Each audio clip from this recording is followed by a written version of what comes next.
a strong connection between their daily and long-term goals and what's meaningful to them. It's no surprise that mission statements are ignored, New Year's resolutions languish, and our diets are doomed from the start. We have no hope of achieving our goals if we don't connect our passions with the objectives in front of us. The good news is that Mark and Bonita clarify what you can do about it. Your levels of engagement and enjoyment are directly related to whether or not you feel your goals are meaningful. And your value to all the MVPs in your life is directly proportionate to what you seek to know about their values and how hard you work to help them achieve it. You will succeed and be admired by making sure you support your MVPs in achieving success and admiration for what matters. In fact, this is an important distinction. You are happiest and most motivated when the admiration you seek is for something that matters. What's inspiring about many gifted leaders is that they've suffered long periods in which they were not valued or admired. Great people are often misunderstood, even resented or ridiculed. Eventually, they persist only because they worked for something meaningful, and that's what helped them reach their greater potential. What this means for you is that when you're trying to motivate others to help you, you have to be very clear about what you value and recruit people for your team who love what you're doing and who are willing to develop the skills to do it so well that they become excellent. If you don't, that same team could be among the 2/3 of the population who find work pointless. If you aspire to become more valued in your work and you'd like to get ahead in your job, Mark and Bonita have a great prescription for you. They'll give you some powerful ways to stop the complaining about why you don't feel appreciated or understood by your MVPs.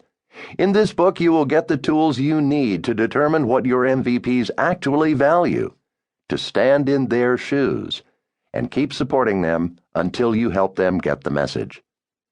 When you find a way to give your MVPs the support to achieve their goals in a meaningful way, then they'll reward and admire you.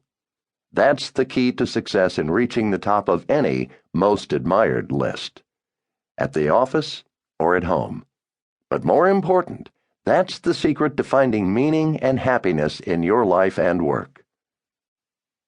Frances Hesselbein is the recipient of the Presidential Medal of Freedom, America's highest civilian honor, and CEO and president of the Hesselbein Institute, formerly Leader to Leader Institute, and Peter F. Drucker Foundation for Nonprofit Management. Marshall Goldsmith is a New York Times best-selling author and the #1 leadership thinker in the world, according to the Thinkers 50 conference, sponsored by Harvard Business Review. To Vanessa, our BFF, who taught us a new kind of love that has changed our lives. Section 1. What you want. 1. Are you valued? Our commuter jet was rolling out on the runway on Southwest Airlines just before dawn when there was a brief flash of lightning and a heavy downpour. The flight attendant began the same dreary safety talk that nearly all the passengers could by now repeat from memory. But none of us could imagine what would happen next. Half the cabin was reading, and the other half was already fast asleep at that hour.